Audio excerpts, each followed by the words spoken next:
Welcome to the Dice Tower, a series of video reviews about board and card games.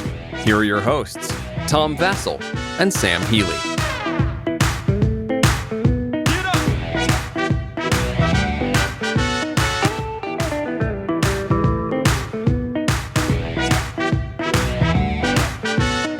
Hey, we're from the future or the past. This is 2015. This is the year Back to the Future happened. Should have happened. And we mentioned that because today we're talking about Temporum, which is a game about time travel, which always worries me because time travel is really hard to put into a board game. Very odd. It's also designed by Donald X. Vaccarino, who you may have heard of a small game he did called Dominion. And then a bunch of other games that aren't that good. No, Greed is good. But we weren't sure what to expect from this one because I almost went into it with low hopes. Yeah. Like, time travel by Donald Vaccarino. I don't know. He can't really do theme that well. I don't know. Was I justified in thinking that? Let's see.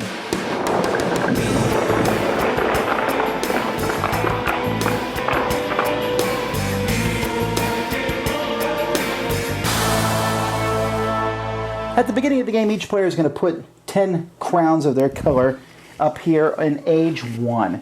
And then you're going to place some cards out here in the different ages. You have a whole deck of cards for 1, 2, 3, and 4 to place in the different zones. And you're going to put these cards, and that's the whole game. So all these cards here aren't going to be used in this game. So each of these is different. So in Era 1, it's here the Stone Age. And we start by having the time stream going this way. So it goes to a plague zone. Although if this time stream switched over here, it would then go to Renaissance. All right. Then we go to the third zone, which is Cold War right now. But it could also be the Summer of Love or the French Revolution.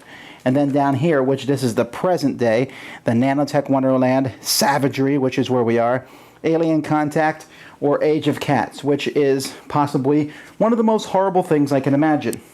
So everyone's pawn is going to start here in Savagery, and players are going to be drawing cards from this deck of cards here. And then it's one player's turn. Now the first thing you do in your turn is if you happen to be in a zone with one of these time streams underneath it, you can switch that time stream if you like to. But you have to be over it, and you can only do the one that's right underneath you. If you switch it, you may possibly change real time. See, right now, at the beginning of the game, real time is Stone Age, Plague, Cold War, Savagery. But if I move this one here, it would change the real time would be Alien Contact. And you can't be out of real time, so everybody here would get thrown over into the Alien Contact zone. So you can move people below you. Then you are allowed to, after you've done that, if it's possible to do that, you can move to any of the 4 zones that are in real time. Once you get to that zone, you will do whatever the card says there. Then you'll check to see if you've won. You've won if you got all 10 crowns down here to the present day. And then it's the next person's turn. Now, the whole game is about playing these cards. When you play a card, let's say I play Crown Jewels here.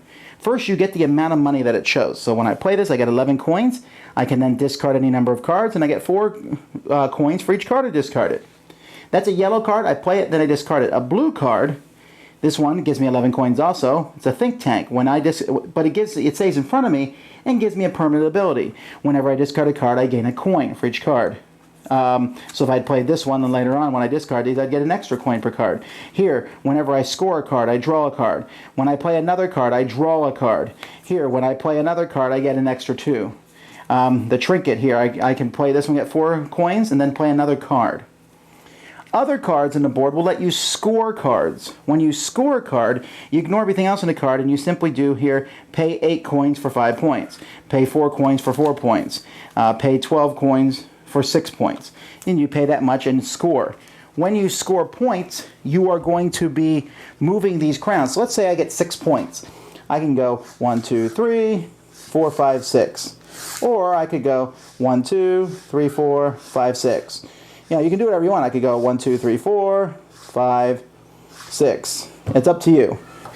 Now, the reason you might want to do them funky, because some areas will say, some cards will say something like this. For example, this card says play a card. If you rule here, draw a card. How do you know if you rule somewhere? If you have the most crowns in that area, or in a 5-player game, if you have the second most. And so each of these cards will do different things. Usually, this zone 3 is where you play cards. Here, when you start a turn alone here, you gain 4, and also you play a card. Over here, score a card, play a card, or draw 2 cards, and everyone gets $2, including you. In the zone above it, in zone 2, this is usually where you draw cards. Here you draw 2 cards, and everyone in time 1 or time 3 discards a card. Over here, if you rule here, you draw 3, otherwise you draw 2. And then the top one here lets me score a card and gain 2 coins for each time that you have no crowns in. And then in the bottom, all sorts of things can happen down here. Like in the Nanotech Wonderland, you just get 2 coins for every card in your hand. While in the Terrible Age of Cats, you can pay 10, and if you do so, you can score the same card twice, although you have to pay for that card twice.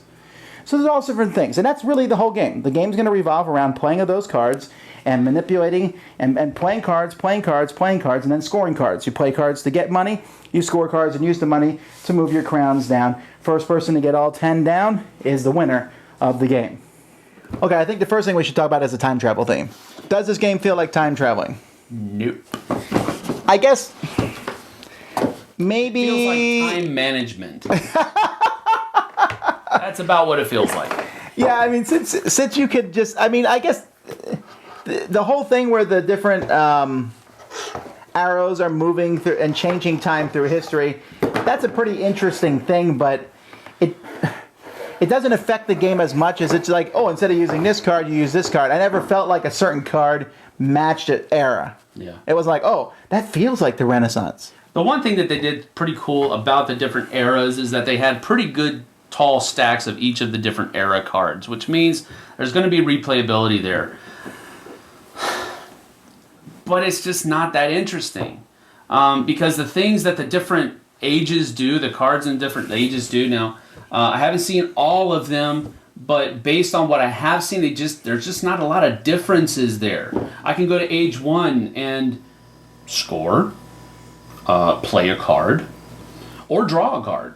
Or I could go to age 2 and score a card, or play a card. Well, sometimes there are differences, but no, I know what you mean. There's very few differences, though. It just didn't seem. I mean, like, if you're back here in ancient lands of nowhere, you should be more restricted on what you can do. I think that you actually make the biggest time changes. Yeah. In the engine. Okay, well, let's talk about the mechanisms of the game. And that's where you play a card or score a card. And essentially, I was really excited about it first because I liked the whole idea of playing the purple cards that stayed in front of you, and they became special abilities. You're like, oh, wow, you can set up cool combos. I can set it up so every time I play a card, I draw another card, and I get $2 extra. Yep. And that all sounds really cool. I don't know how to explain it, though. It never felt like it was as cool as all that. Well, You do have the ability to have those combos if you get the cards to combo. So and I think the way it is right now, that's a pretty heavy luck factor because it is a luck of the draw type thing. You got 4 players, 5 players drawing out of a 1 deck that's that big. I mean, there's just not a lot of versatility in the deck. So it's hit or miss whether or not you get those combos out. If you get the combos out, they can really help you because you can have a card out that lets you draw a card every time you play a card, and then you can have another card out that lets you draw a card every time you score a card, so that you're drawing a card a lot. But if you don't have those combos, you're drawing cards very few times. You're having to draw cards instead of scoring a card or instead of... And I don't know, it just seemed very static. It was a very static design for me. It wasn't fun.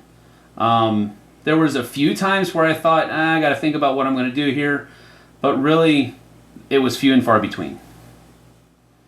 All right, so yeah, I'm with Sam. I thought the idea of playing a card and getting money and an ability, or scoring it, was interesting, except the scoring ones were pretty much all the same. 4 for 4 points, 8 for 5, 12 for 6, and 20 for... 12 for 6 and 20 for 8. Yeah, which is kind of a really weird combo. 16 for 7. Oh, sorry. I forgot that one. Yes. The cards themselves... It's the only one. It just felt, after a while, like I was doing the same thing. Oh, I need to draw cards. I shall move here. Now I have drawn cards. I will play cards. I will go here. I am playing the card. I am getting money. You have a special thing that happened. Ha ha ha! I made you lose a point. A discarded card or whatever. Yeah. Now I will score a card, and I just felt like it was very rote. And every game I've been involved with, it's ended very close, where people were winning. It wasn't like someone had this awesome, cool strategy. Yeah. I never saw that. I always just saw people playing. So I know that I've been really. That could be a good thing, though. That the games are tight. I mean, usually when we have a tight game, we're like, hey, that's pretty awesome. It's cool if I feel like we did different things. Right. Here I felt like we're all doing the same thing. And I know that it sounds like I'm bagging on this game a lot, and I am to some degree, but I actually, when all said and done, I didn't dislike it. I just was kind of mediocre on it. I'll give it half a thumb What do you mean you just up. When I ended that game, you said thank you. There were other reasons. That's true. Okay. But that's the thing. It was fun and interesting, and about 3/4 I was like, oh, is it done yet? That's it. It's fun, interesting, but we just keep doing the same thing, Right. and it got a whole lot less interesting as time went by. Once you have your combo set up, at the end you're just like, score points. Oh, I want to score points. Look at my cards. Oh, I need, the lowest card I have is 12, so I need at least $12. So now I got to go get $12 before I can score this card. Yeah. Meanwhile, you're trying to score a card. I didn't feel the tension. The moving the crowns down seems like a really cool idea. In reality, super fiddly. Not. And it's not that cool. Yeah. This part of the board here. Also, it looks horrible graphic should have been design-wise. Cut. Maybe even, I don't know. Well, I mean, there's a That thing if you just control an disrupted- area. It disrupted the whole aesthetics, all of the aesthetics on the Oh yeah, I mean, look at it. Here you are, and this is actually pretty good looking, right? Yeah. And that's like, Yep. Microsoft Paint. I don't know. So I'm giving this half a times thumb up. I would play it again. I don't know if I'd play it with 5 again. That was way too long. Maybe 4 at the most, but 3. Okay, I'd play it again. It's some entertaining, doing the things, and maybe if you get into what the cards say, I guess, and the time zones. But it's forgettable, and that's probably the biggest problem it's going to have. It's not going to be that exciting for people later on.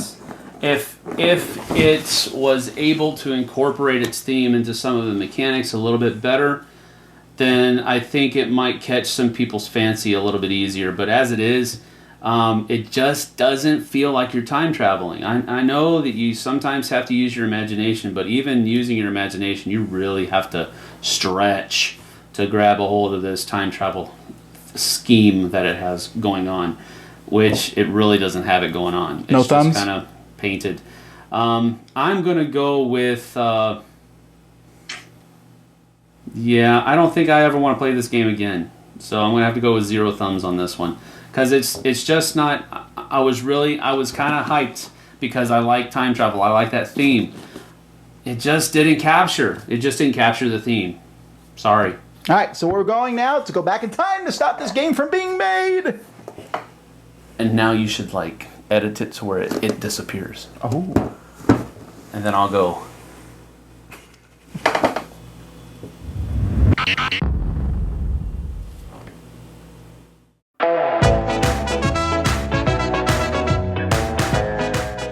Thanks so much for watching the Dice Tower videos. Find more great videos and reviews, as well as our top-rated audio podcast at Dicetower.com.